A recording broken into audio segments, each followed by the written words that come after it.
Why is discipline so difficult in modern life when we clearly know what we should be doing? Whether it is exercising, studying, building something meaningful, saving money, or improving ourselves. And yet we still find ourselves scrolling, delaying, distracting, and repeating the same patterns? This does not mean you are lazy or broken, but rather that your brain is functioning exactly as it was designed to function in a world that now overwhelms it. More than 2,000 years ago, an ancient poet wrote that conquering the self is greater than conquering the world. And although he lived in a time without smartphones, notifications, or endless digital stimulation, he understood something timeless about human nature. He understood that if you cannot control your impulses, no amount of external success will ever feel stable or meaningful. Modern neuroscience now explains exactly why that ancient insight was so accurate. Inside your brain, there are two powerful systems constantly competing for control. One that seeks immediate comfort and pleasure, and another that thinks long-term and weighs consequences. The limbic system pushes you toward quick rewards and easy relief, while the prefrontal cortex is responsible for discipline, restraint, and future-focused decisions. When you reach for your phone instead of focusing, choose junk food over health, or avoid effort in favor of comfort, you are not failing morally but responding to dopamine-driven signals. Dopamine is often misunderstood as the pleasure chemical, but in reality, it is the anticipation chemical that spikes when your brain expects a reward.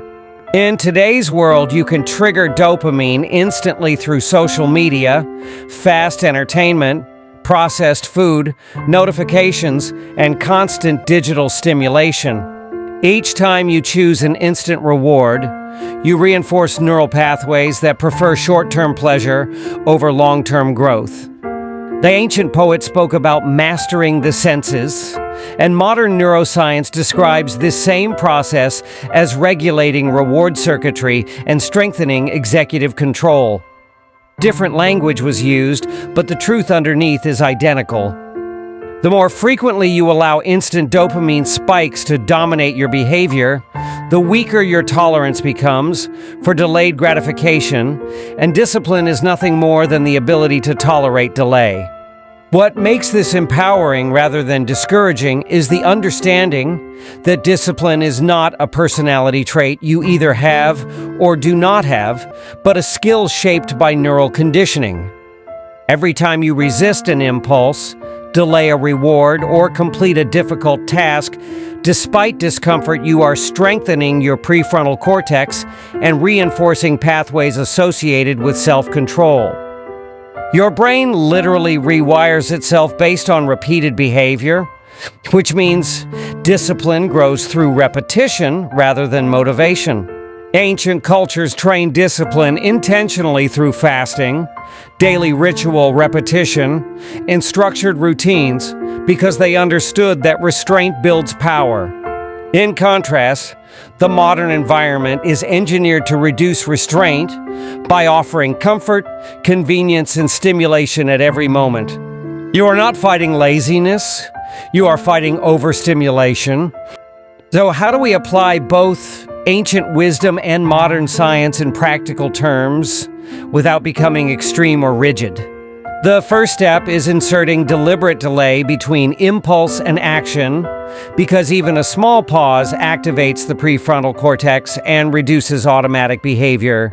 The second step is reducing artificial dopamine exposure by limiting how often you flood your brain with instant rewards, allowing your baseline focus and motivation to stabilize.